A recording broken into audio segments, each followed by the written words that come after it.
Buenas tardes, mi nombre es Melina Escaserra. Primero les quiero agradecer a todos por estar acá presentes. En primer lugar, quería pedir antes de comenzar la presentación si podía mantener durante la charla los micrófonos apagados, más que nada para no generar ruido a los disertantes. Dicho esto, bueno, yo soy Melina Escaserra, soy la secretaria de las comisiones técnicas de la Asociación Argentina de Carreteras, en verdad, la coordinadora de las comisiones. Para quienes no saben, la Asociación Argentina de Carreteras tiene 6 comisiones técnicas. La Comisión de Movilidad, Transporte y Tecnología es una de ellas, que es quien organiza este webinar y quien va a dictar este webinar el día de hoy, pero también tenemos una comisión técnica de seguridad vial, otra de caminos rurales, otra de pavimentos, otra de planificación y proyecto de carreteras y otra de ambiente y desarrollo sustentable. Son 6 en total.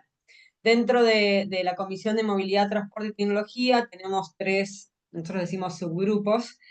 Uno es el de movilidad urbana, otro es el de gestión de cargas y por último tenemos el de ITS, que ha organizado o ha propuesto la realización de este webinar. El título del webinar es Los desafíos de la implementación de tecnología inteligente para la comunicación entre vehículo e infraestructura y su integración regional. Los disertantes son Fernando Fariña y Gerardo Peralta. Ambos dos participan en la comisión técnica.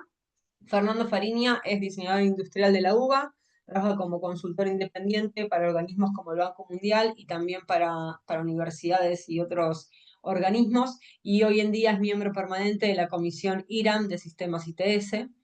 Y Gerardo Peralta es licenciado en Gestión de Tecnología por la ULAM. Hoy en día trabaja en Vialidad Nacional y realizó una diplomatura en Sistemas Inteligentes de Transporte en la UTN y una diplomatura en Seguridad de la Información también en la UTN.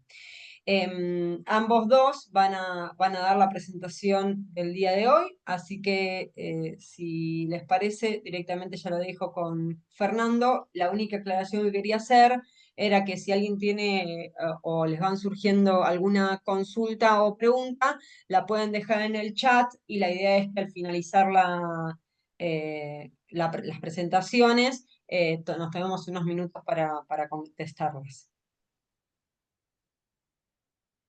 Bien. Bien, Fernando. Bueno, gracias, Meli. Bueno, buenas tardes a todos. Gracias por participar, por dedicarle su tiempo a este tema. Eh, Les voy a ir compartiendo mi pantalla. Así largamos con la presentación. Ahí va.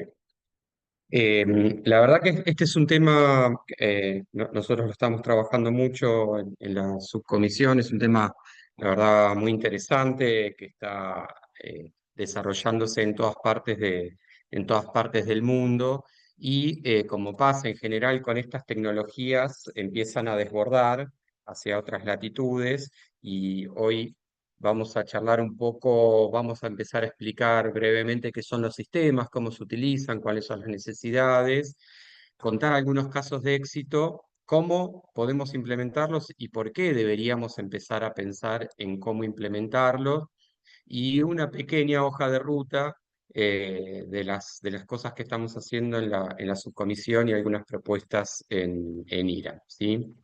Bueno, para arrancar, los sistemas CITS eh, que agregan la C, que no es de comunicación, sino de cooperativos, a diferencia de los clásicos sistemas ITS, en donde en general eran un dispositivo que tenía un uso específico, como podía ser un cartel de mensaje variable o un equipo de conteo, los ITS cooperativos son un conjunto de dispositivos que interactúan entre ellos y tienen varios usos o funcionalidades, ¿sí? Entonces, un mismo dispositivo puede formar parte de distintos sistemas y tener distintos usos y aplicaciones que las vamos a ir viendo a lo largo de la presentación.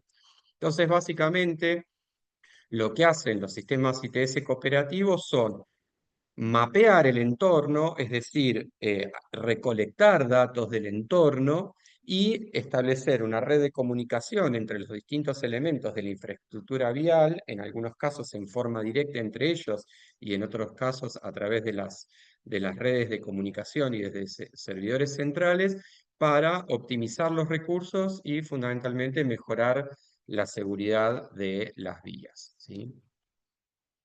Dentro de los sistemas CITS, que el nombre genérico por las siglas en inglés es B2X o B2X, B2X, 2 por el 2, ¿no? En inglés, que quiere decir que es la comunicación entre los vehículos y toda la infraestructura vial, ¿sí?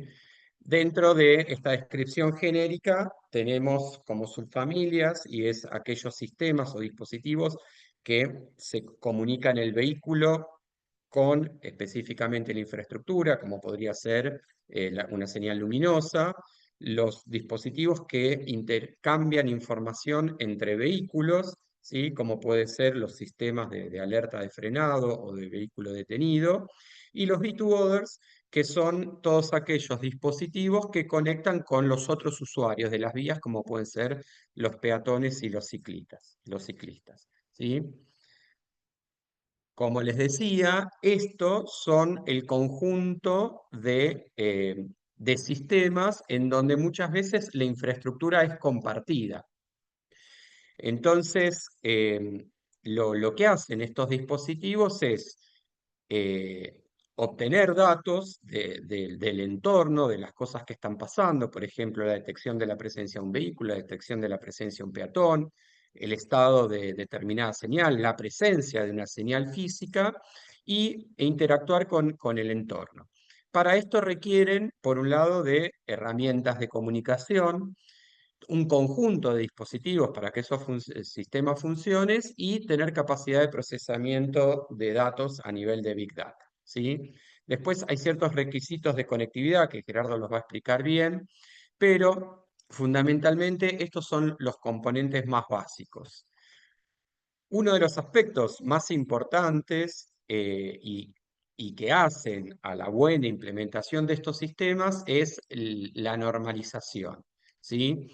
La complejidad o el costo de estos dispositivos en general no es ni costoso ni complejo, pero realmente exigen altos niveles de seguridad y protección de la privacidad de los datos, ¿sí? Y para eso exigen altos niveles de normalización y organizaciones u organismos que supervisen el cumplimiento de esas normas, ¿sí?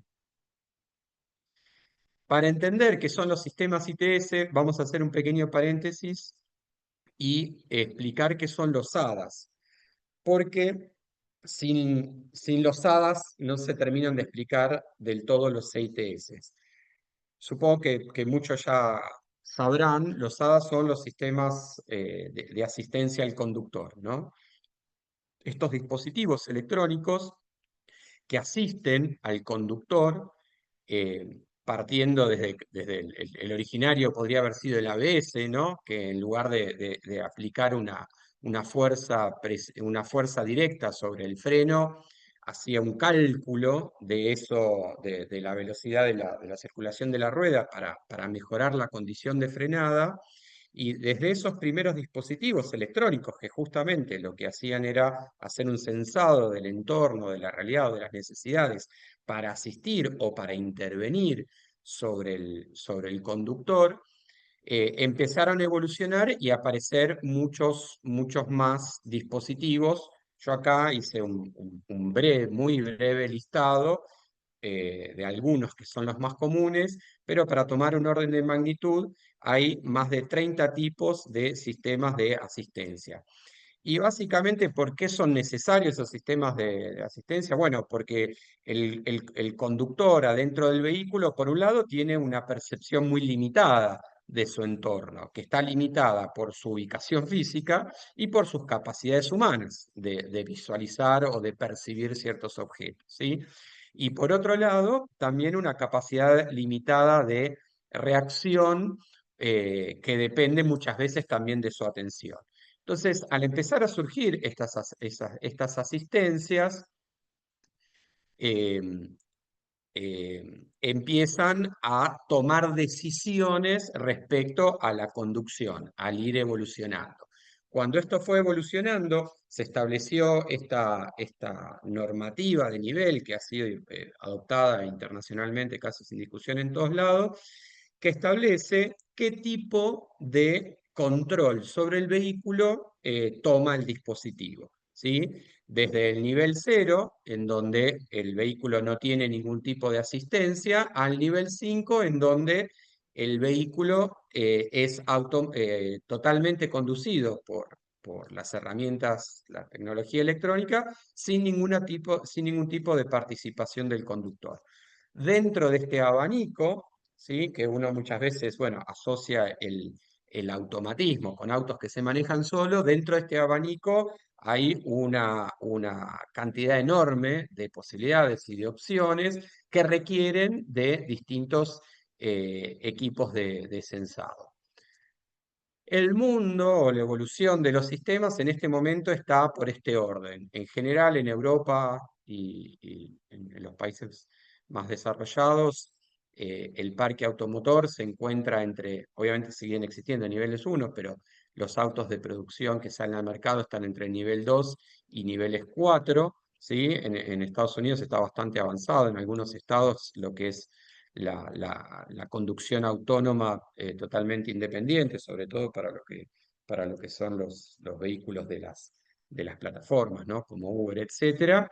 Y nosotros, para algunos podrá ser novedad, para otros no, estamos en un nivel 1 y con algunas experiencias de nivel 2, e incluso existen vehículos de fabricación nacional y de fabricación Mercosur que tienen bastantes sistemas HADAS con niveles de automatismo que toman el control sobre las acciones del vehículo, como puede ser la corrección de carril, el freno automático, etcétera. Esta es un poco una proyección hacia dónde vamos de una consultora que estima que en el 2035 en los países centrales va a haber casi un 14% de vehículos ya con nivel 4, que es nivel 4 y 5, que es directamente en donde el conductor no conduce el vehículo. ¿Sí? Bueno, en este entorno, ¿por qué entonces son necesarios los CITS? Bueno, porque los dispositivos HADAS funcionan con distintas tecnologías de lectura o de mapeo del entorno, como dijimos al principio, ¿no? Y como todo dispositivo de lectura, tienen restricciones respecto a la propia característica del sensor. Yo puse acá algunos ejemplos los más obvios para no meternos tanto en este tema, pero bueno, cuando los sensores que están ubicados dentro del vehículo ante una curva están limitados por el radio de captación del ángulo del sensor. Lo mismo puede ocurrir en una intersección en una zona urbana, en donde puede haber algún elemento físico, como un edificio u otro elemento de mobiliario urbano, que impida el sensado de un vehículo que viene por la transversal. ¿Sí? Lo mismo las distintas condiciones climáticas, distintas situaciones, o por ejemplo, la necesidad de convivir con la infraestructura clásica y tradicional que no fue pensada para este tipo de dispositivo. Por ejemplo, esto yo lo tomé de un manual de la PIAR, que se los recomiendo, está bastante bien desarrollado. Ahora hay unas versiones un poco más actualizadas y se puede descargar gratuito de la página, en donde hizo este análisis de la diversidad de tipos de señales y las necesidades de la unificación. Si bien con el avance de la tecnología esto se fue un poco minimizando, es decir, los sistemas se fueron perfeccionando y la inteligencia artificial aplicada en ciertos dispositivos permitió el reconocimiento de distintos tipos de señales, etcétera. eh, ese debate o discusión fue llevando hacia bueno, dos corrientes que van empujando distintos intereses, ¿sí? ¿Qué es preferible? ¿Que el auto sea totalmente autónomo o que los autos sean cooperativos. Desde el lado de los fabricantes, porque, y en esto lo vamos a ver al final, hay muchos elementos que tienen que ver con factores de seguridad y legal, siempre prefieren que los autos sean más autónomos para depender menos de infraestructura que no depende de ellos en su implementación y en su mantenimiento. Pero por otro lado, los autos autónomos que funcionan en forma independiente, que no son cooperativos, le quitan otra parte interesante que tienen la integración de estos sistemas, que es justamente la posibilidad de la cooperación y la información del dato para la toma de decisiones o la optimización de recursos, ¿sí? Es decir, un vehículo que puede percibir muy claramente su entorno, pero que no coopera comunicándose, además de que reduce el nivel de seguridad, también impide obtener ese dato para hacer un análisis, por ejemplo, de la capacidad disponible en un tramo de carretera, ¿sí? Entonces, dentro de toda esta familia, lo que va pasando es esto, ¿no? Es decir, empieza a haber un desarrollo de infraestructura que empieza a comunicarse. Y ahí nuevamente tenemos dos grandes grupos, todos aquellos sistemas que se comunican entre ellos, ¿sí? Y aquellos sistemas que se comunican a través de una red, en general es una red de telefonía de 5G, y permiten el procesamiento de la información a nivel central y esa información baja a los vehículos. Un ejemplo muy cotidiano y típico de eso es el Google Maps, ¿sí? Cuando nosotros activamos el Google Maps, el dispositivo lo que hace es enviar la ubicación de donde nosotros estamos y la velocidad a la que estamos circulando, y toda esa información es justamente lo que nutre el Google Maps y hace que el algoritmo defina una u otra ruta, calcule los tiempos de viaje y nos pueda mostrar los niveles de congestión de las vías. Entonces, fíjense que cuando empezamos a nombrar un poco lo cotidiano, la comunicación vehículo-infraestructura hoy es una realidad en el entorno que convivimos, ¿sí? Bueno, para realizar esta comunicación, lo que se hace es instalar distintos dispositivos al costado de las vías que utilizan distintos tipos de tecnologías y frecuencias, que ahora Gerardo lo va a explicar, para establecer lo que es el enlace de la comunicación. Em, yo le voy a pasar ahora la posta a Gerardo, esperen que dejo de compartir. Él va a explicar un poco lo que es bien más en detalle la parte de comunicación y después vamos a ver un pequeño videíto y vamos al tema de las normas. Suyo. Gracias, Fernando. De Bueno, nada. ahí les voy a compartir. Denme un segundo.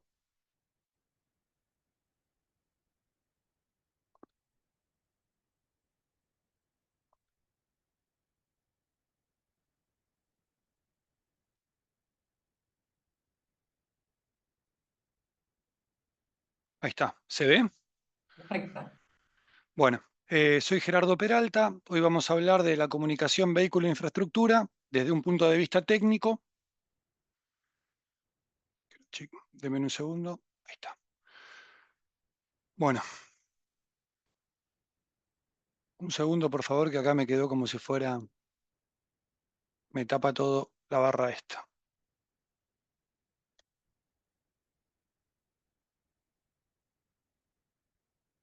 Ahí está. Bueno, ¿qué es la comunicación vehículo-infraestructura? En realidad es lo que hace que el vehículo dialogue con la carretera para después tener un feedback de comunicación, donde van a poder recibir información de la carretera y de la vía, y a su vez el vehículo va a proveer a la carretera de determinada información.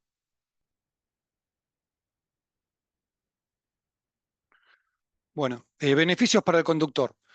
Tenés mayor seguridad vial y ahorro de tiempo. Esto, bueno, más o menos lo podríamos hablar como de la siguiente manera. Imaginemos que la infraestructura está conectada a una central meteorológica donde hay neblina. Entonces tenés carteles de mensaje variable que te dicen la información, pero también la carretera le podría comunicar directamente al vehículo que hay neblina en cierto sector de la ruta y que tiene que tomar determinada acción. Como también si hay un vehículo detenido o de repente hay frenadas repentinas o determinadas situaciones que puedan llegar a pasar en la ruta para poder tener la información en tiempo real en el vehículo y poder tomar decisiones y hacer que sea una movilidad más segura. Bueno, acá ahora voy a hablar un poco de lo que son las RCU. Las RCU son antenas que hay que poner en toda la infraestructura vial para que funcione este tipo de tecnología. Hay tecnologías que no necesitan estas antenas, que más adelante lo vamos a hablar, pero en principio, bueno, cada tantos metros hay que conectar una antena, el vehículo se comunica con la antena y la antena se comunica con el centro de datos o le vuelve a pasar la información al vehículo. También puede ser que la antena esté conectada, como habíamos dicho antes, a centrales meteorológicas, carteles de mensaje variable, a peajes inteligentes. Entonces, el vehículo va a estar todo el tiempo con contacto con la infraestructura y la infraestructura le va a estar proveyendo datos al vehículo, como lo habíamos nombrado antes. Bueno, hay como dos tecnologías. En principio está la tecnología ITS G5, que fue la primera, y ahora hay una tecnología nueva que más adelante vamos a hablar. Esta fue la primera tecnología que se utilizó para comunicarse el vehículo con la infraestructura. Y bueno, y las ventajas son la comunicación inmediata entre el vehículo y la infraestructura y después la latencia baja que tiene. ¿Esto qué es la latencia? La latencia es la velocidad de transmisión de datos que hay entre el vehículo y la infraestructura. La verdad que con ITS G5 es muy rápido, enseguida, es como que tienes en menos de 50 milisegundos, tenés la comunicación. Esto es muy similar a lo que es a la conexión Wi-Fi hogareña, ahora voy a explicar las diferencias, y también tenés algo que es comunicación entre vehículo y vehículo, que excede un poco lo que estamos explicando ahora, pero ante una frenada, bueno, esta es la mejor tecnología que hay actualmente porque de un vehículo al otro le comunica que el vehículo frenó y el otro vehículo recibe la información enseguida. La velocidad es baja, entre 6 y 27 megabits por segundo, pero la verdad que vendría a ser con esa velocidad suficiente como para mandar una señal de una frenada. Y aparte que los sensores que tienen los vehículos, como decía Fernando, hay veces que ante una curva y no detectan las cosas, otra es distinto si un vehículo directamente le informa al otro vehículo que frenó, que tuvo un accidente. Y el alcance es más o menos entre 300 y 500 metros. Siempre hablando de ITS G5. Bueno, ITS G5 es muy similar al Wi-Fi común, el que usamos, no sé, de forma hogareña, pero tiene diferencias. Por ejemplo, el Wi-Fi de una casa tiene muy buena velocidad, pero por corta distancia. Por ejemplo, ahora lo estamos usando para hacer esta videollamada o para streaming o para ver, no sé, Netflix. Entonces necesitas mucha velocidad de transmisión de datos para poder ver el contenido, pero la distancia es corta, te funciona únicamente dentro de tu casa o dentro de la oficina. En cambio, ITS G5 está optimizado para largas distancias y menor velocidad. Como decía antes, aunque tenga menor velocidad, nosotros no vamos a estar mirando una película, pero sí nos interesa que nos llegue la información, si hay un vehículo detenido o si hay un bache. Entonces, como es la velocidad de transmisión, no es tan importante, pero sí la distancia y está optimizado para vehículos que van a más de 130 kilómetros por hora y mantener una conexión estable.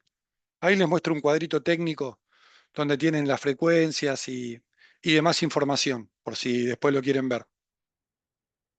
Pero bueno, esa es la principal diferencia entre ITS G5 y el Wi-Fi común. Bueno, ahora vamos a la tecnología nueva, que es CB2X. La tendencia es utilizar esta tecnología. Esta tecnología principalmente tiene como si fuera dos modos. Un modo directo, vehículo de infraestructura, y un modo que utiliza la red celular.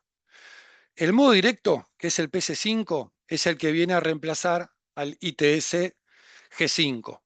O sea que es muy similar, pero hoy en día no lograron tener la velocidad de latencia, la latencia tan baja que tiene ITS G5 para comunicarse entre el vehículo y la infraestructura. Por lo tanto, para una comunicación directa, todavía sigue ITS G5 siendo mejor que CB2X. Pero la ventaja de esto es que tenés también la comunicación utilizando la red de telefonía celular, la 4G y 5G. Donde tenemos cobertura y no necesitamos las antenas, las RCU, que es lo que había nombrado antes. Entonces, para comunicarse con la infraestructura ya no dependés de que la concesionaria esté poniendo una antena cada 500 metros para que esto funcione, porque usás la tecnología de la red celular. Ahora, si la red celular es de 4G, la verdad que todavía no es tan rápida la comunicación. Ahora, si te tienen que comunicar que hay niebla, no sé, 3 kilómetros más adelante, la información te va a llegar igual y la información va a llegar también a ser procesada por el centro de datos para después poder comunicarle al vehículo información valiosa para la conducción. Ahora, en caso de que la red celular sea 5G, ahí ya estamos hablando de otra cosa. Es una comunicación mucho más rápida, de 1 milisegundo, es escalable a millones de vehículos y ahí sí marca la diferencia. Y la verdad que CB2X es mucho mejor que ITS 5G y tiene un alcance de hasta 1 kilómetro, que es mucho más de lo que usa actualmente ITS G5. Pero bueno, es la tendencia. Ya se están haciendo, los fabricantes como Ford, BMW, ya están utilizando esta tecnología. Bueno, acá pongo si se pueden combinar, y bueno, sí, en algunos proyectos pilotos se están probando entornos híbridos. ITS G5 para comunicaciones críticas de baja latencia, por ejemplo, como una frenada, y CB2X basados en la nube y bueno, también en la red de datos de telefonía celular, hacen que sea más escalable y que pueda integrar millones de vehículos y más fácil para que pueda llegar a los centros de datos para que la información sea procesada. Bueno, la comparación, como decía antes, entre ITS G5 y CB2X es lo que decía antes, ¿no? El alcance, que en ITS G5 es más corto y en CB2X tenés hasta 1 kilómetro. La latencia en ITS G5 sigue siendo más rápida, siempre y cuando la red de CB2X no esté funcionando en 5G. El tema es que todos los operadores de telefonía celular todavía no tienen esa tecnología. Por ahí en las capitales sí tenés esa tecnología, pero cuando te entras en las rutas nacionales y demás, ahí baja la conexión. Y tenés conexión 4G y ahí, bueno, si bien te llega la información, te llega un poquito más lenta. Pero la tendencia es ir a CB2X y, bueno, hacer algo híbrido. Bueno, ahora vamos a hablar un poco de la seguridad de los datos. La seguridad de los datos es, bueno, lo que se viene ahora es una encriptación similar a la que utiliza la firma digital, que es la información debería ser cifrada. Esto tiene como 3 capas. Tiene la capa digital, tiene la capa física de enlace, las firmas digitales y certificados y los protocolos seguros. ¿Esto qué significa? Que el vehículo debería firmar el mensaje antes de ser enviado, después la RCU recibiría el mensaje y lo descifraría por medio de la clave pública. Cuando se descifra el mensaje, utiliza una clave privada. El mensaje se envía. Cuando se recibe, mediante la infraestructura, recibe ese mensaje, lo descifra con la clave pública y ahí verifica si es real el mensaje que está mandando el vehículo. Si es real, lo toma como bueno y lo procesa. Y después, en el momento de devolver la información al vehículo, lo firma con la clave privada y en el momento que le llega al vehículo, lo descifra con la clave pública y lo toma como bueno.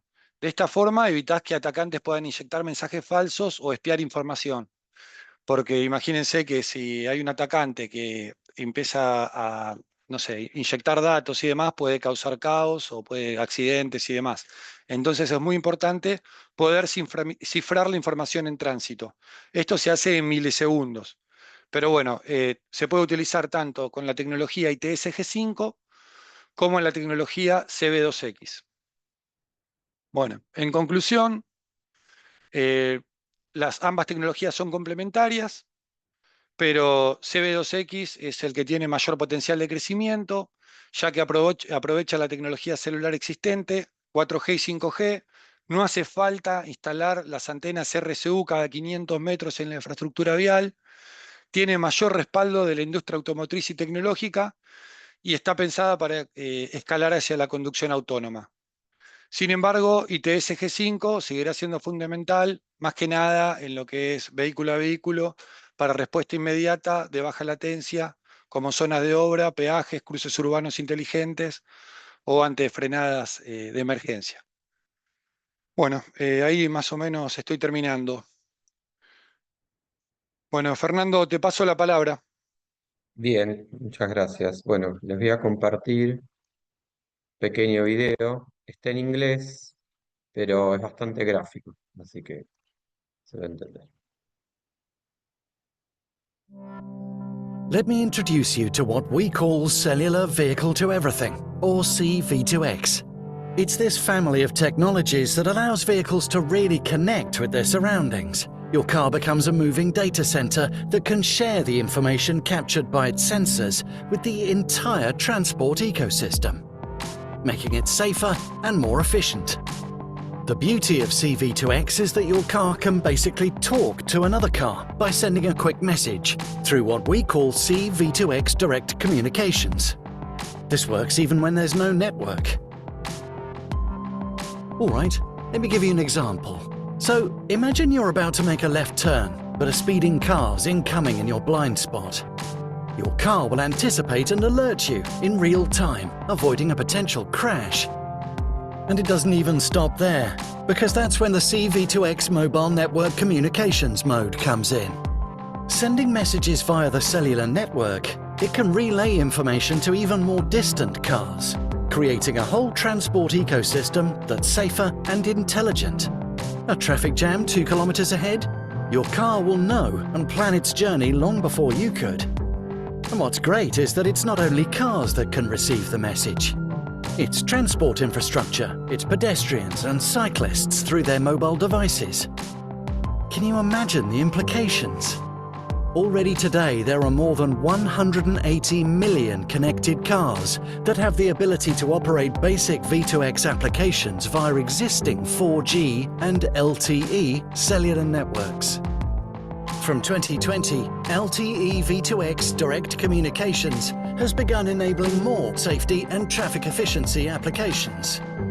But to make advanced safety and automated driving a reality, we need to go one step further, and the next step is 5G. With super-fast yet ultra-reliable connectivity, 5G V2X will allow vehicles, road infrastructure and other road users to coordinate trajectories, anticipating each other's maneuvers both inside and outside network coverage, making the roads safer and greener for all.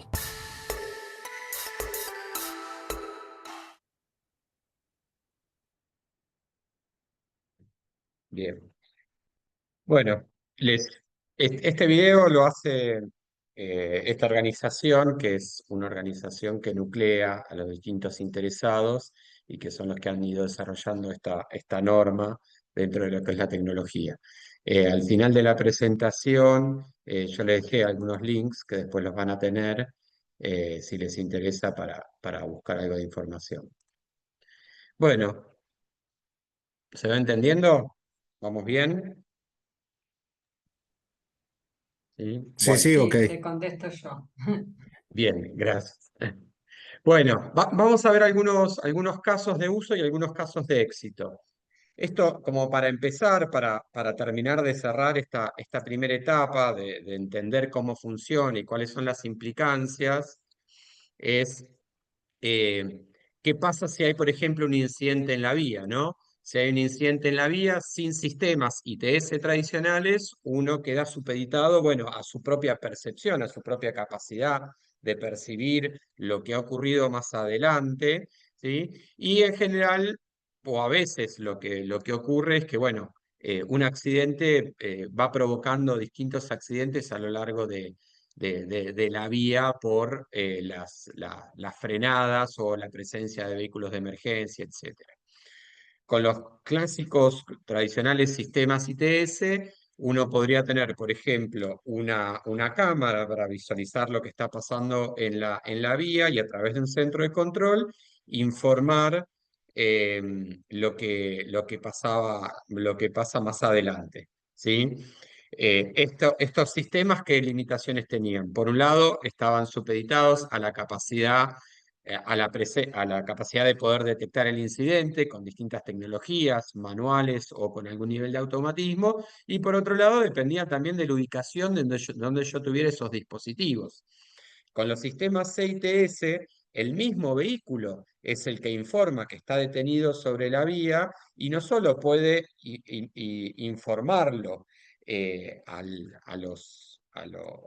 a los sistemas de navegación, como el Waze, como el Google Maps, sino que además los vehículos emiten una señal que es captada por los otros vehículos que vienen aproximándose con esas distancias, que son distancias bastante considerables, entonces mejoran muy significativamente el funcionamiento de la infraestructura vial. Fíjense que con casi ninguna infraestructura adicional más allá de las capacidades propias del vehículo de comunicar esa información, ¿sí?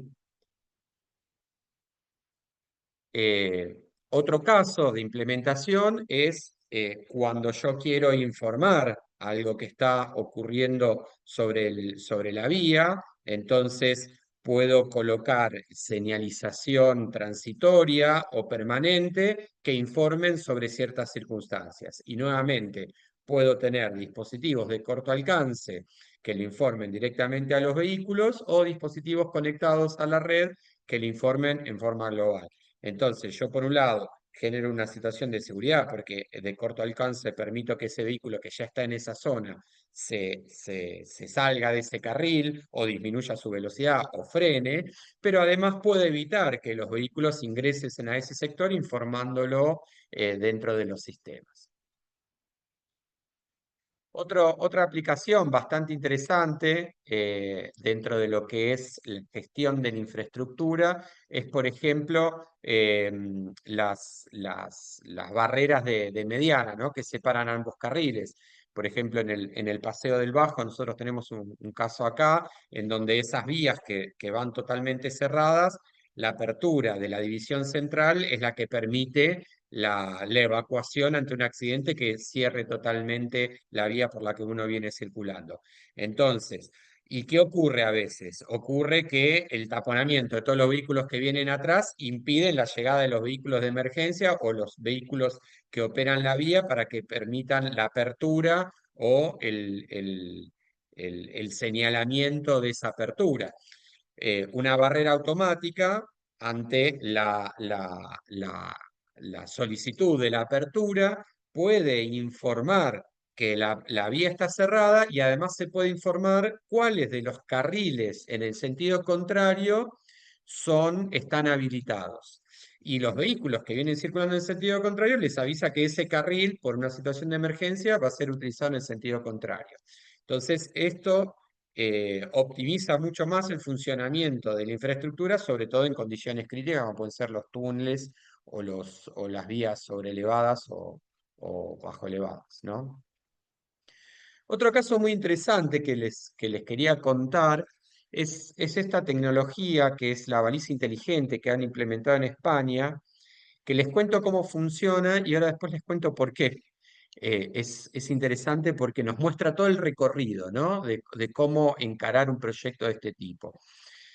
En España actualmente es obligatorio contar con este dispositivo, que es esa especie de linternita que ustedes ven ahí, que ante una situación de detención en una vía rápida, tiene un imán, uno lo coloca sobre el techo del vehículo, tiene un LED de alta luminosidad que emite una señal de emergencia de que el vehículo está detenido. pero además viene con un módem de comunicación y con una tarjeta SIM inserta, ya con una línea prepaga por 10 años, que así es como se compra, e informa que el vehículo está detenido, informando obviamente su geolocalización. Entonces, esto es un sistema que se ha instalado desde la Dirección General de Tránsito de España a nivel nacional con una plataforma abierta, y esto opera en todo el país. España tiene una organización de gobierno eh, similar, se podría decir, al nuestro, con nosotros en lugar de, ellos tienen regiones, ¿no?, que son autónomas, como nosotros tenemos las provincias, y esas regiones además son las encargadas de la operación de las vías. Entonces, esta implementación a nivel central permite la interacción entre los muy distintos actores. En algunos casos las vías se operan con los gobiernos locales, en otros lados los tienen concesionados, etcétera, y esto funciona a lo largo de toda España. ¿Cómo surge este proyecto? Eh, Como es deseable que surjan la mayoría de los proyectos, ¿no? Con la detección de un problema, la elaboración de normas específicas para desarrollar ese problema, la adecuación de las normas vigentes, proyecto piloto y la implementación a gran escala. ¿Cuál fue el disparador? El disparador fue analizar las causales de muerte en las vías, sobre todo en las vías rápidas y en las rutas, y obviamente, como cuando uno lo lee, dice, ah, claro, bajarse, en España también era obligatorio contar con el triángulo reflectivo y bajarse del vehículo y colocarlo a una cierta distancia, y encontraron que una parte importante de las muertes que se generaban en las vías rápidas eran de personas que estaban caminando para colocar estos dispositivos de reflexión, que además tenían muy poco efecto, porque la verdad que es un dispositivo que está en el piso, que tiene muy poco poder de visualización, que a veces el vehículo de adelante lo percibe y hace una maniobra brusca y uno se encuentra después con ese dispositivo. Analizando esto, desarrollaron esta idea, y lo primero que hicieron fue modificar la ley. En este caso era un decreto nacional, ellos le llaman un real decreto, estableciendo los requerimientos. Identificaron cuál debía ser el organismo nacional que llevara adelante la implementación de esto. Buscaron cuál era la solución tecnológica que mejor se adecuara para esta situación, y desarrollaron una plataforma abierta, que ellos le llaman la DGT 3.0, para que pudieran existir estos dispositivos. Hicieron acuerdos gubernamentales y privados, hubo varias empresas privadas que empezaron a desarrollar la tecnología, establecieron acuerdos con las empresas telefónicas para que ellos hicieran la provisión de este servicio específico que no existía, que era una línea especial para comunicar esto, que tenía que funcionar en forma permanente, independientemente del poseedor de la línea o quien comprara la baliza, que estuvieran protegidos los datos, que hay varios requerimientos de seguridad, si actúa en todo momento o únicamente cuando no está activo. Le llevó varios años desarrollar las normativas, la tecnología, que hubiera varias empresas que estuvieran interesadas. Hoy hay, no sé si 12 empresas que lo fabrican. Hay todo un proceso de homologación por parte de las empresas de estos dispositivos para poder comercializarlos. Y obviamente esto empezó a ser un opcional que se fue implementando en distintas regiones, y luego establecieron la obligatoriedad del dispositivo este, que es un requisito necesario para la aprobación de la BTV, de la verificación técnica de los vehículos. En este momento ya es obligatorio, ¿sí?, para hacer la verificación de los vehículos. A raíz de esto, ellos desarrollaron esta plataforma DGT3, que dentro de lo que era el proyecto de la baliza, les permitió generar un ecosistema que incluyera múltiples proyectos de tecnología CITS. La verdad que este si lo quieren estudiar, es un proyecto súper interesante. Yo creo que es una linda lección para que nosotros lo podríamos implementar en nuestro país. La verdad que la mayoría de la documentación, incluso la plataforma y los protocolos están abiertos y se pueden descargar, lo cual una parte importante de la información está disponible. Y por otro lado, una cosa que también es interesante, que a mí me llamó la atención, eh, la Comunidad Europea tiene normas que son de toda la Comunidad Europea y yo veía que este dispositivo se había implementado solo en España. Entonces digo, ¿por qué? Si existen tantas normas CITS que son a nivel de la región europea, solo se ha implementado acá. Y lo que es interesante, que este dispositivo es un dispositivo de transición, porque en realidad si el vehículo cuenta con esa tecnología ya incorporada dentro del vehículo, no necesita de este elemento externo. Pero cuando uno analiza el parque automotor que tiene y el tiempo de transición para que esa tecnología, a veces el aprovechamiento de ciertas tecnologías intermedias mejoran la migración sin tener que esperar a una evolución, digamos, de otros aspectos tecnológicos que tal vez no hacen a lo que uno está, digamos, lo que uno está desarrollando. Es decir, no depender de las posibilidades del cambio del parque automotor.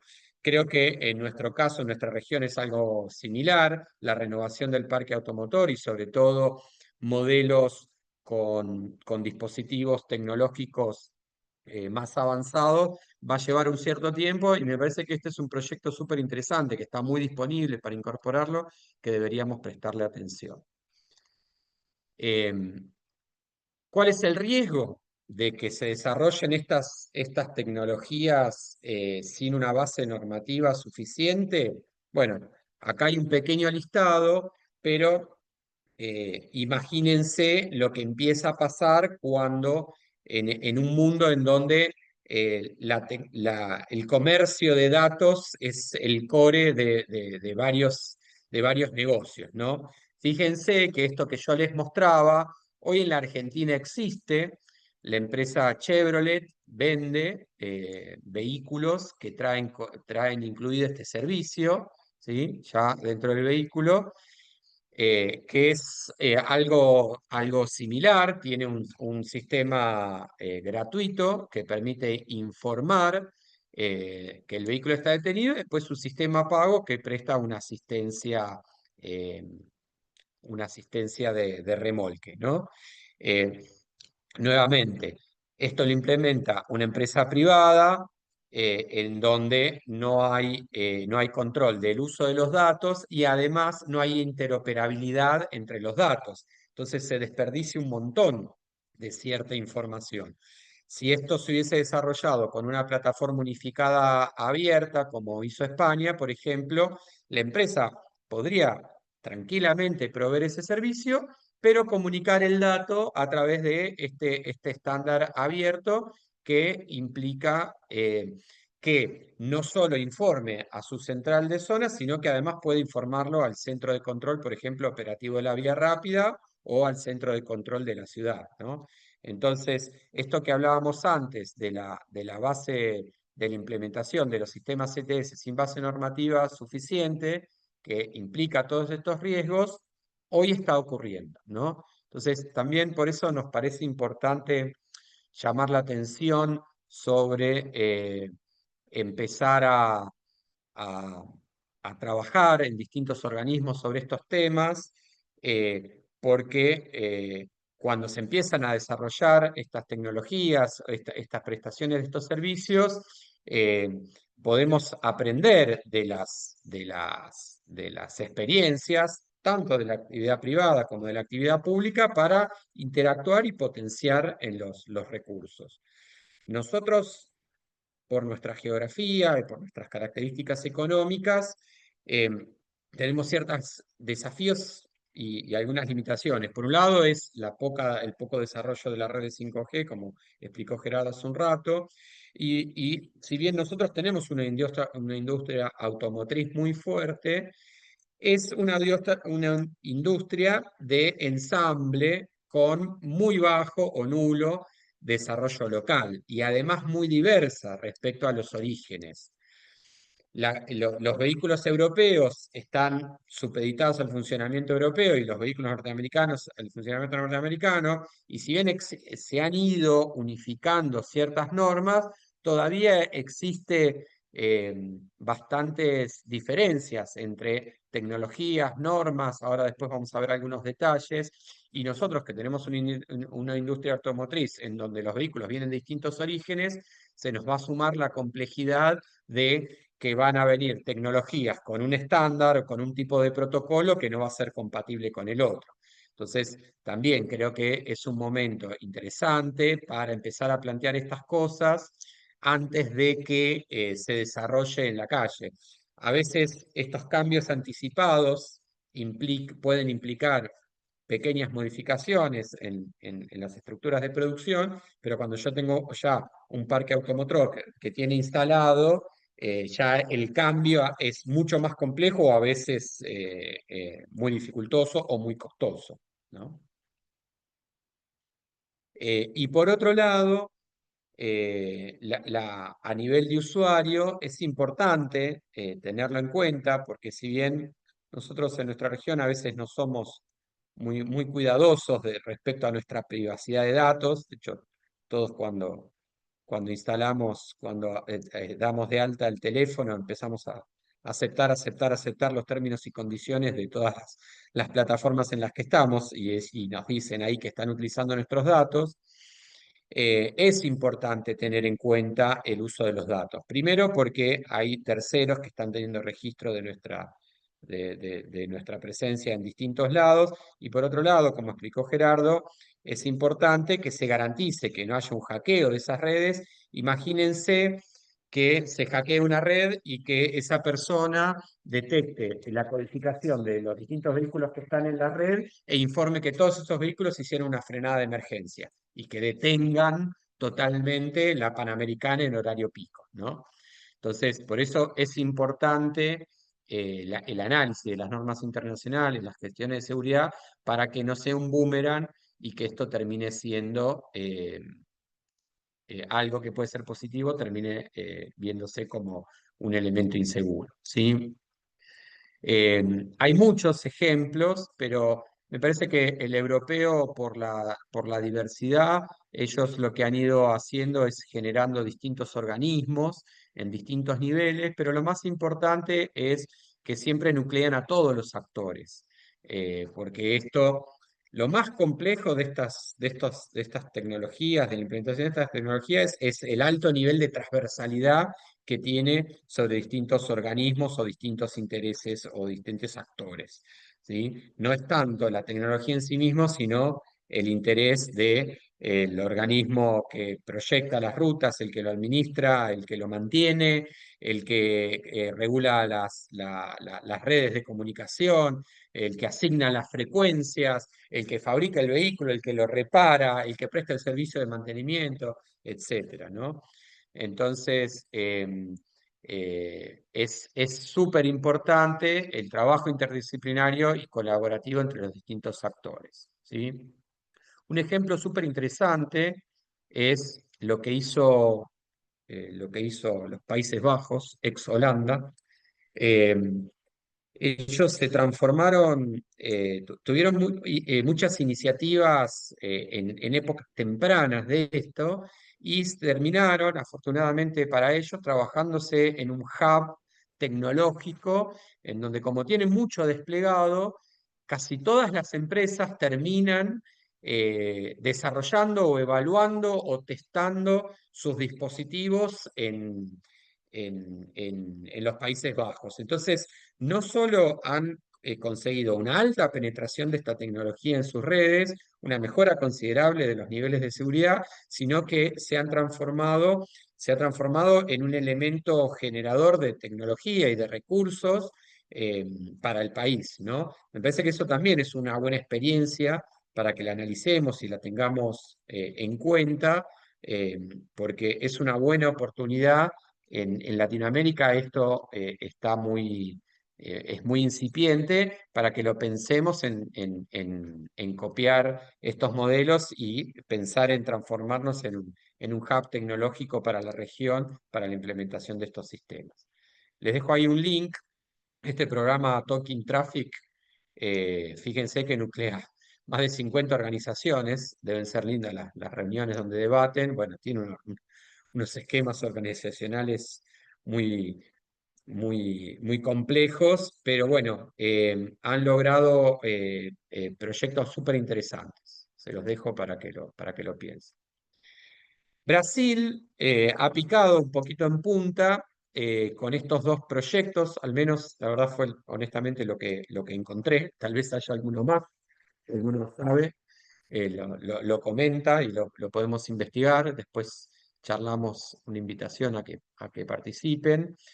Por un lado, como ha pasado en Europa, sobre todo en Europa, no tanto en Estados Unidos, han planteado a nivel gubernamental, desde el gobierno central, un proyecto, un programa institucional que ha convocado a distintos actores. Ellos además también tienen una importante industria automotriz, con más participación en lo que es el desarrollo de las tecnologías y el diseño de modelos, con lo cual también ahí les permite intervenir un poquito más en la otra pata de esto, que es el vehículo, pero han proyectado este plan y han hecho algunas asociaciones con algunos organismos públicos e universidades de investigación.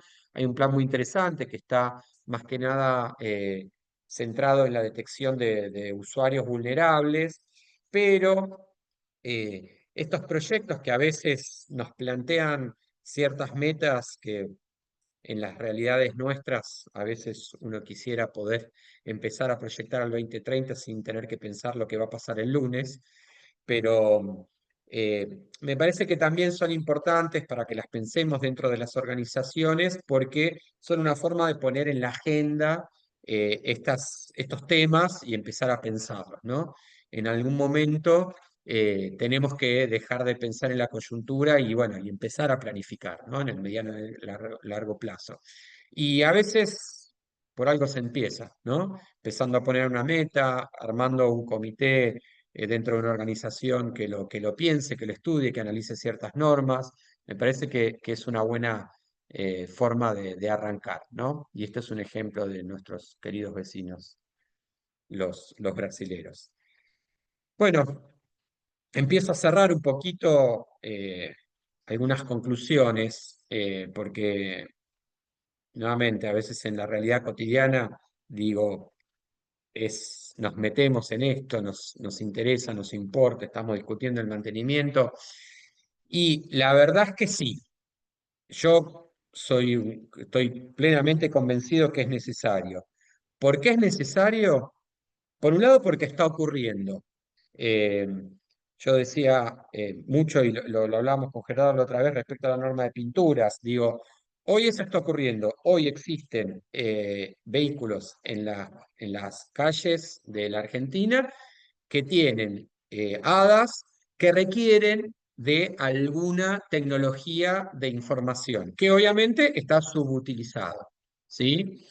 Y que en el caso de que algún área, algún organismo de gobierno de alguna provincia lo empiece a desarrollar sin una visión un poco más integral, empezamos a correr el riesgo de que un dispositivo funcione dentro de una jurisdicción y que al atravesar el límite de la jurisdicción deje de funcionar.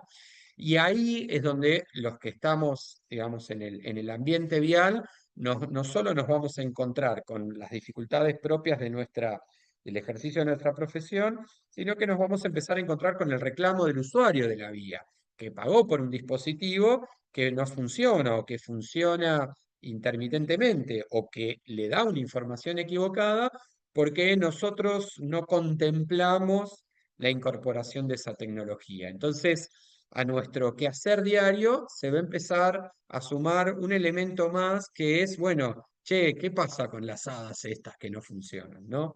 Eso por un lado. Hoy los CITS son una realidad porque los hadas existen en el parque automotor. Y por otro lado, porque como todos experimentamos en el día a día, las soluciones de movilidad requieren de nuevos recursos, ¿sí?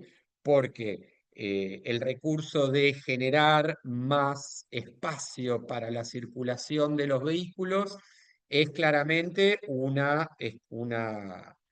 concepto totalmente perimido por el costo que implica disponer de ese recurso y por lo que significa, ¿sí? Entonces es necesario ir hacia soluciones que aporten otra perspectiva. Y los sistemas ITS son una parte importante de esa solución a costos no muy altos respecto a lo que significa construir, por ejemplo, una autopista. Es insignificante lo que vale un dispositivo respecto a agregar un carril en una ruta, por ejemplo, ¿no? Pero, insisto, requieren de trabajo interdisciplinario y transversal entre múltiples organismos, ¿sí?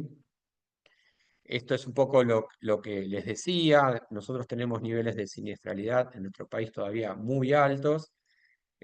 La semana pasada estaba leyendo el último informe del CESBI y la verdad que son números que preocupan significativamente, ¿no?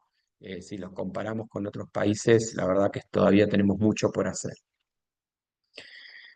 Bueno, una pequeña hoja de ruta que fuimos pensando en los distintos organismos en donde estamos trabajando un poco de esto y tomando las experiencias de los distintos países, la elaboración o la incorporación de normas específicas. La verdad que existen en este momento muchísimas normas y súper extensas. Eh, pero es importante la evaluación de esas normas porque muchas de ellas van a empezar a venir los equipamientos con esas normas específicas y hace poco a mí me pasó, hablando con una persona de afuera, que claro, me decía, no, porque tenemos la norma porque según si lo vas a implementar en el norte de Europa, en el sur, en Estados Unidos, en el estado de California, etc. Entonces, hay un abanico muy grande que está habiendo una tendencia hacia la unificación, pero tenemos que empezar a participar para que no empiecen a desembarcar en las vías equipamiento que no sea compatible con nuestra realidad. La revisión de las especificaciones técnicas vigentes, la legislación, ¿sí? Y para todo eso es importante el desarrollo en cada uno de los organismos públicos y de las instituciones privadas dedicadas a eso, trabajar mancomunadamente, ¿sí? Eh, les vuelvo un poquito sobre este tema porque lo quiero explicar porque ahora viene una invitación a que trabajemos en conjunto. Esto como se explicó, nosotros hicimos un repaso muy por arriba, ¿no? De esta tecnología que tiene muchos aspectos a tener en cuenta, pero siempre en la comunicación hay dos elementos, digamos, constitutivos, que uno es el medio físico, es por donde viaja la información, por ejemplo, por un cable, por una fibra óptica, por una señal inalámbrica, ¿no? Una frecuencia. Y por otro lado es cómo se transmiten esos datos. Estas dos normas internacionales eh, son las que definen el estándar para la comunicación de la infraestructura de las señales semafóricas y de algunos elementos y la comunicación para el aviso de algunas situaciones de emergencia. Y fíjense que uno de los elementos que aparece dentro de lo que es el protocolo es un código de región, ¿sí? En donde se identifica la región en donde se está trabajando y, por ejemplo, este es el caso para una intersección semaforizada del ID de la intersección. Entonces, uy, apreté lo que no era, perdón. Entonces, acá viene una invitación. ¿En dónde estamos? Nosotros, desde donde nos toca, estamos trabajando un poquito en la comisión, en el subgrupo ITS, y lo estamos trabajando en IRA.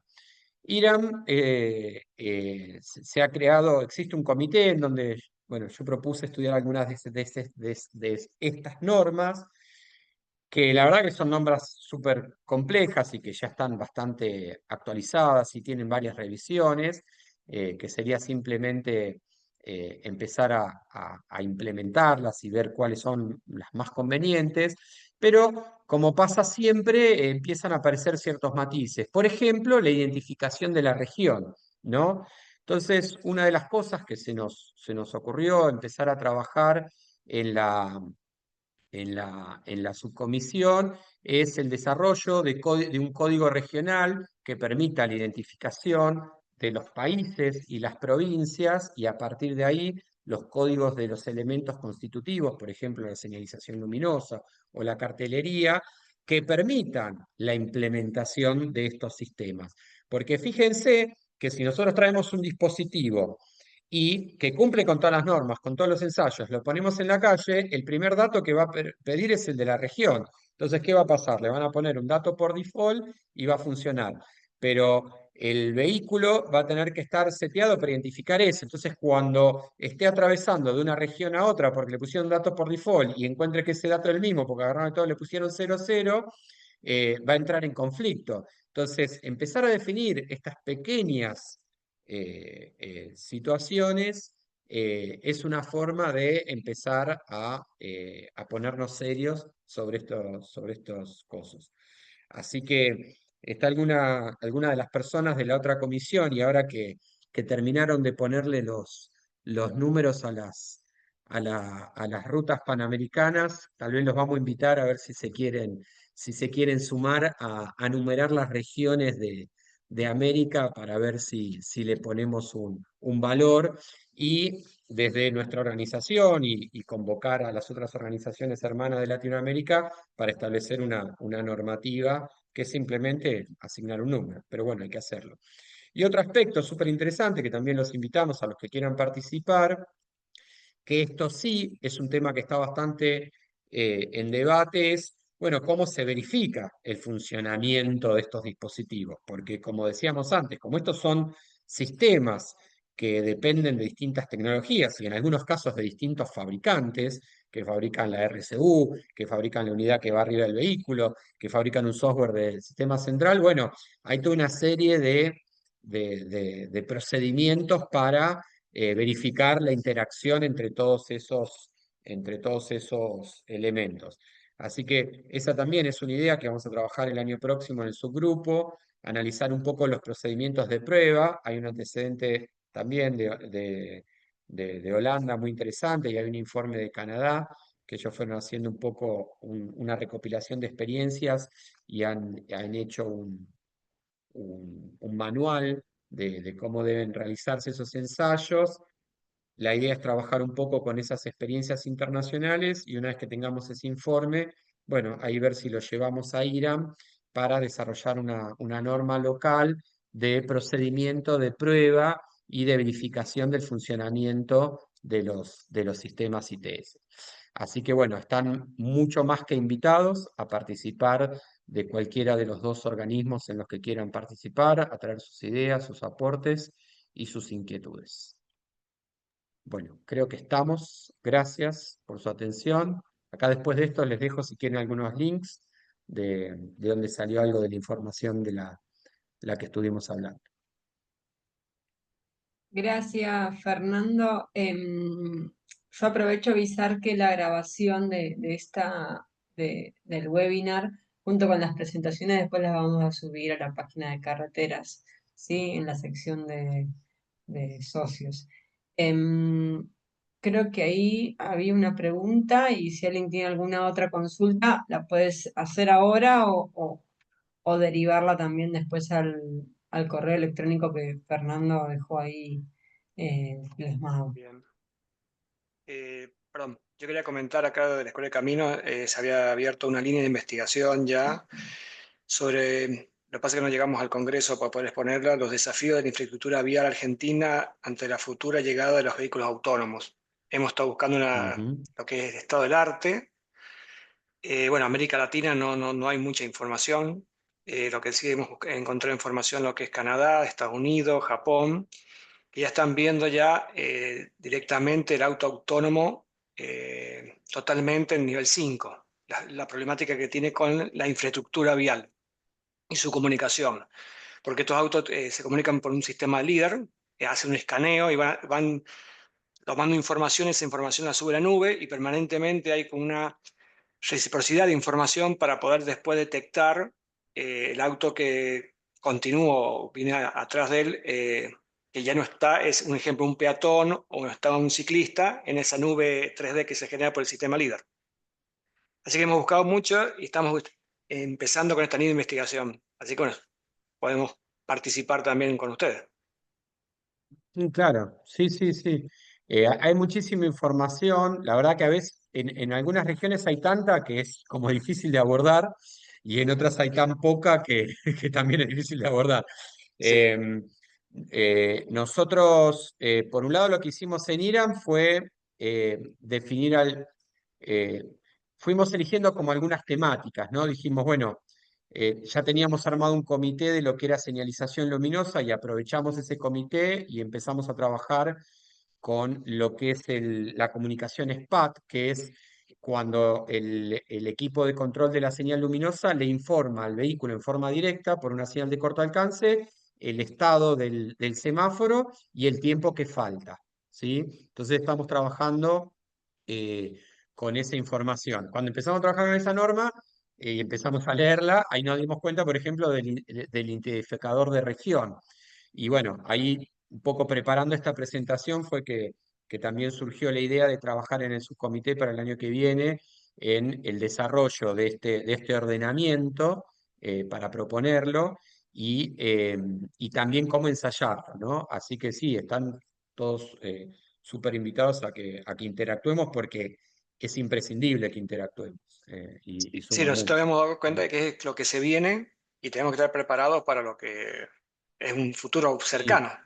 Están entrando claro, muchos vehículos chinos que dicen conectividad total, que lo venden como conectividad total, pero realmente no pueden usarse porque acá no tenemos nosotros la tecnología que necesita para que sea conectividad claro, total.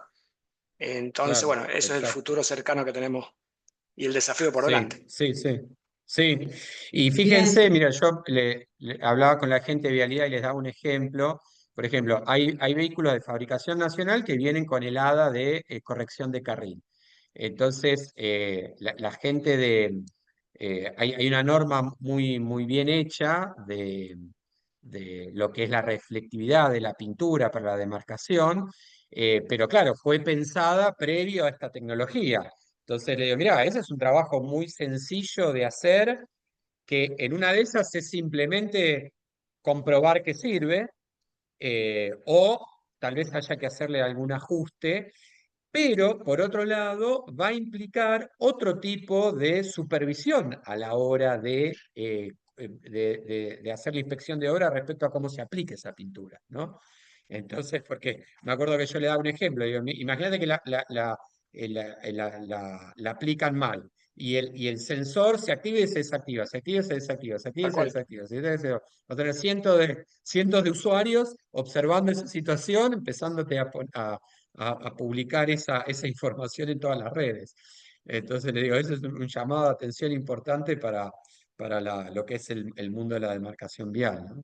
Y también en los papers que habíamos leído es también la unificación de la señalética vertical, porque también los sensores detectaban y sí, como que detectaban error entre un estado u otro que pasaba el vehículo, entonces como que no estaban unificados. Y eso también hay que, para el futuro en la región, unificar la señalética con otros países. bueno, Claro, acá eso como justo yo les tenés. decía, sí, sí, Meli, sí, perdón.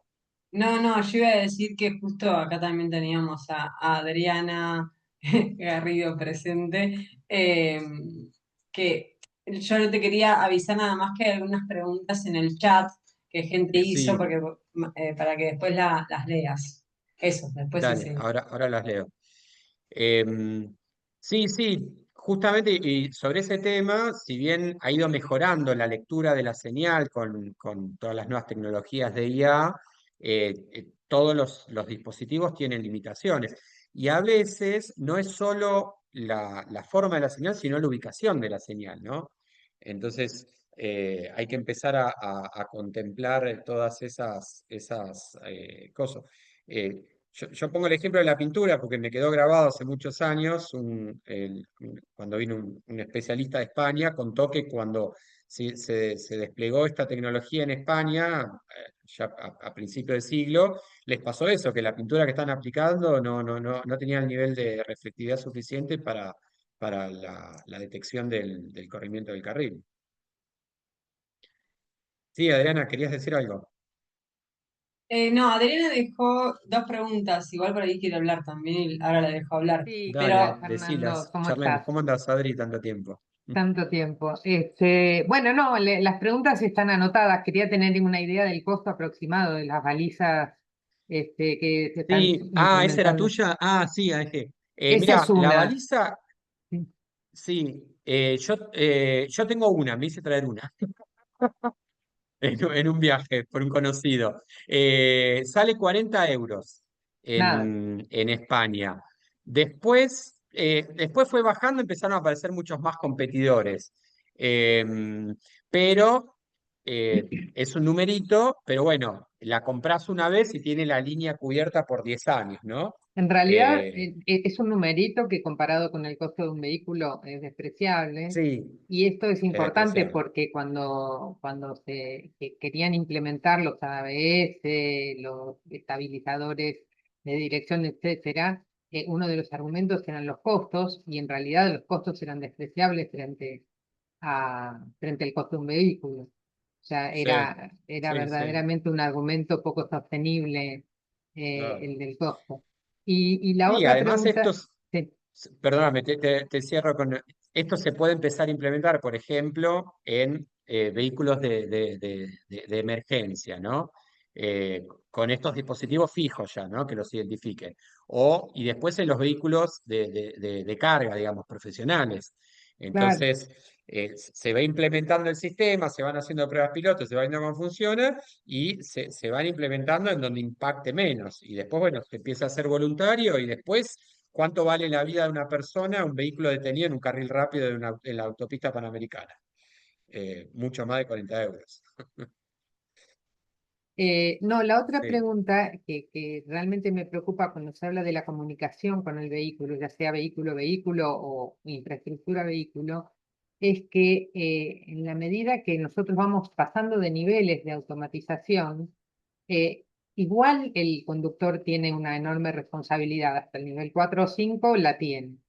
Entonces, esta comunicación no es un elemento fuerte de distracción porque está recibiendo estímulos continuamente el usuario, el conductor.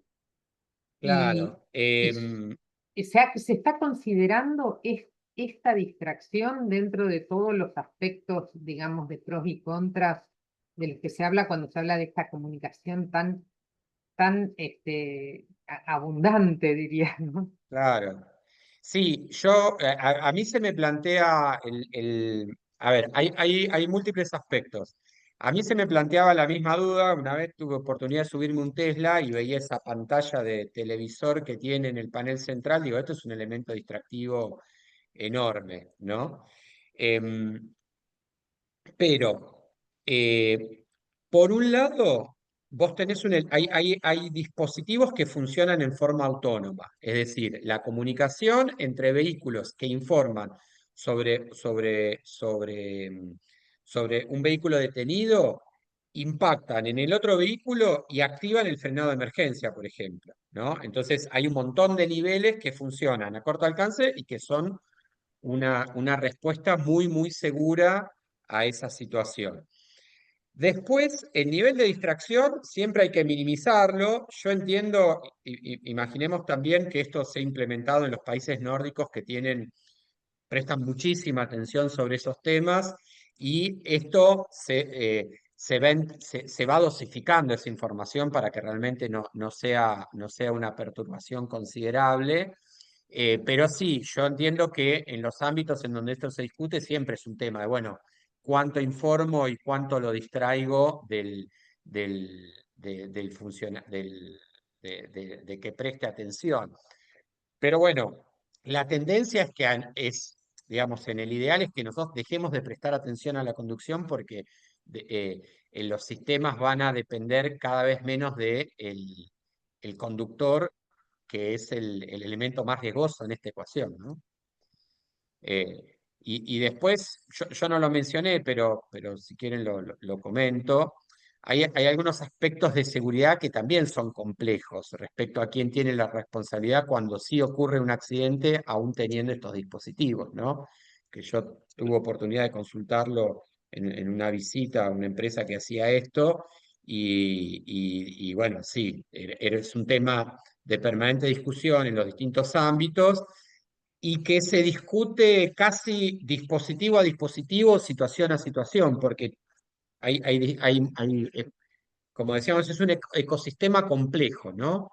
Pero lo que sí es importante es que nosotros entendamos que esto está ocurriendo y que hay un montón de herramientas que nosotros podemos empezar a pensar o implementar para ser parte de la solución, y en ese camino vamos a tener que empezar a pensar un montón de cosas y a ver cómo se resuelven, ¿no? Sí. Ahí quería comentar, decir, el gris legal que hay, que en nuestros países ya lo han visto ya, y el tema de que la automatización total, que a nivel 5 es que el conductor directamente no toque nada, y se están probando en ciudades como pilotos, ciudades autónomas, taxis. Uno se sube directamente, lo lleva Claro, hacia un lugar sin ningún conductor. Entonces, bueno, ahí viendo un poco la bibliografía, bueno, hay un tema legal, como decía usted, en caso de accidente, quién se hace cargo o si es la infraestructura o el fabricante.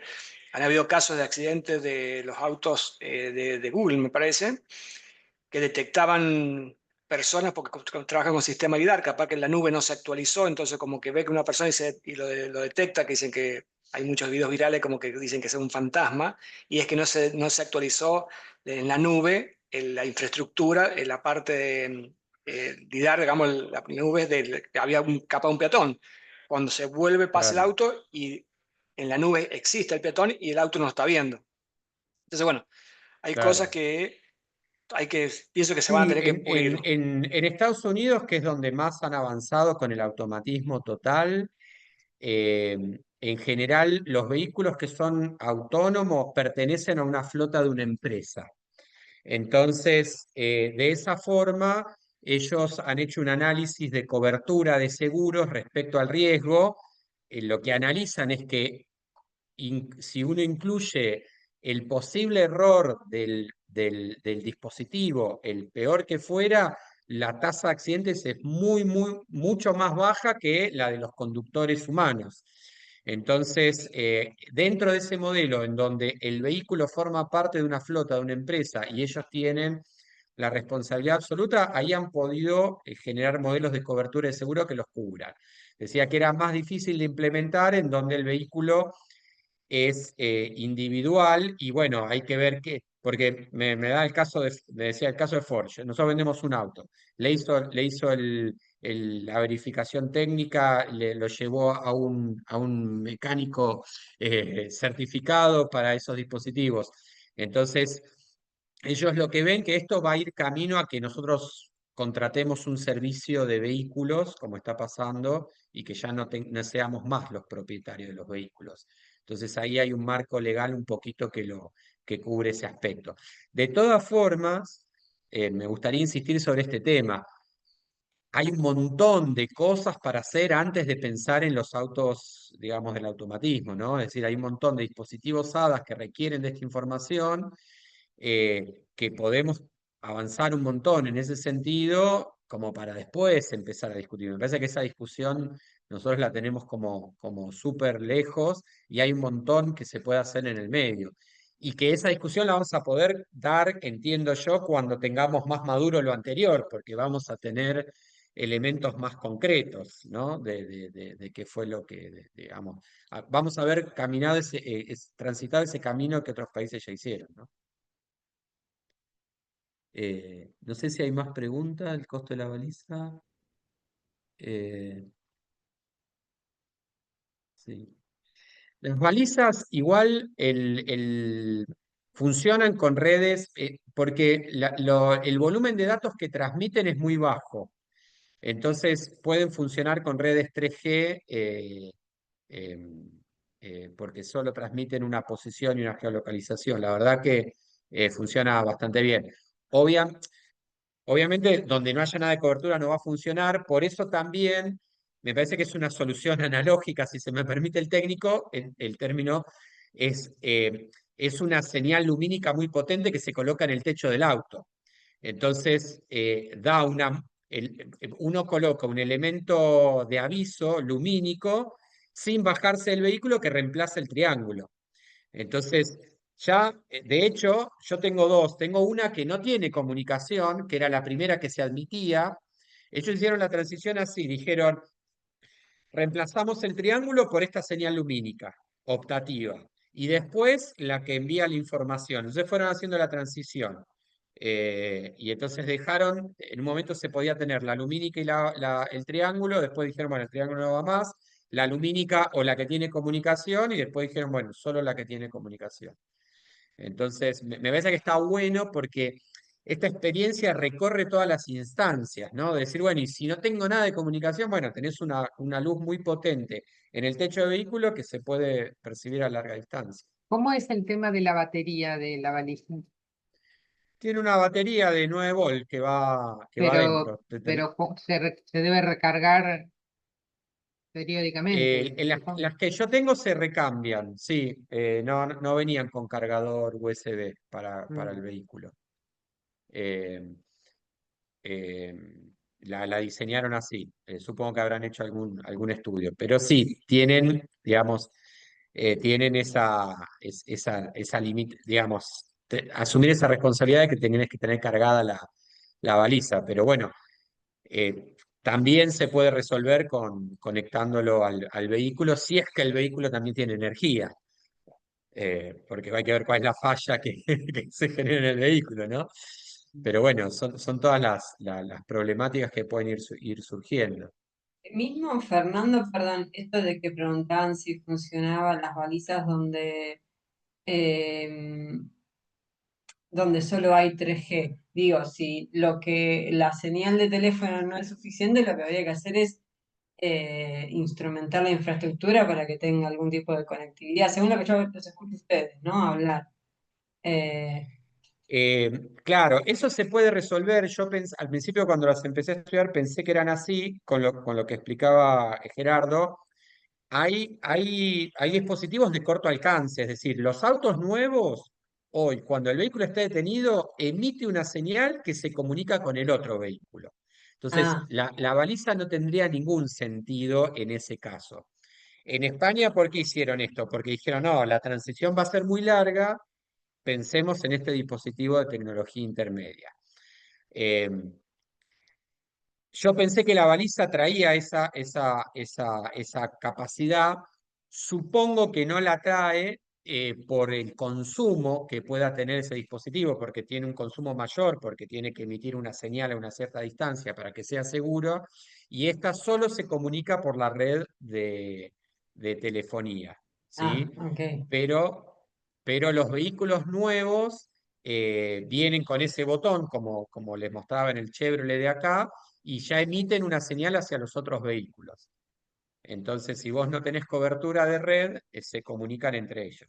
Lo mismo, si el vehículo se muere porque tiene un colapso de su parte eléctrica, bueno, eso tampoco va a funcionar. O se prende fuego el motor, qué sé yo, hay un accidente de ese tipo, pero bueno, todos los dispositivos tienen alguna limitación. Eh, pero la baliza me parece que es un buen ejemplo. Yo lo pongo como ejemplo porque hay como un problema, ¿no? Detectar, bueno, ¿cuál es el problema? El problema es este, bueno, ¿cuál es la solución tecnológica? Y además, si ustedes lo buscan en la DGT, ahí van a tener todo el historial, cómo modificaron el decreto real a nivel nacional, cómo establecieron que la DGT era el organismo que iba a establecer la norma, que incluso es el organismo que valida, que ensaya las balizas. Entonces, por eso se llama baliza homologada, porque son balizas que tienen una certificación de la DGT que garantiza el funcionamiento, ¿no? Entonces, bueno, ahí está explicado, se pueden ir bajando todos los documentos ir viendo cómo lo fueron implementando. Súper interesante el caso. Bien, bueno, gracias Fernando. No sé si hay otra consulta, si no me sumo a la invitación que hizo Fernando a participar de la comisión técnica, si estos temas les interesan. Ahí Leonardo de la ICAM que contaba que ellos trabajaron en algo, o estaban trabajando en algo alineado, pero que está bueno si te querés sumar y Sí, sí, bueno, por y todos supuesto. los que quieran. Para sumarse, el mail a secretaría@carreteras.org.ar, que es el mail de la Secretaría, si no, cualquiera de tus compañeras seguro que lo tiene a mano porque la ICAM participa en otras comisiones técnicas Sí. también, así que, bueno, eso, simplemente agradecerles a todos los que están presentes. Y bueno, y recordarles que después esto se va a subir a la página ahí de Carreteras junto con las presentaciones. Bueno, muchísimas gracias. Gracias a Perfecto. todos por participar. Saludos a Bueno, Muchas todos. gracias, muchas buenas gracias por noches. estar Muchas presentes. gracias. Gracias, Saludos. los esperamos. Gracias a Chau, todos. chau. Hasta pronto. Buenas noches. Claro. Hasta luego.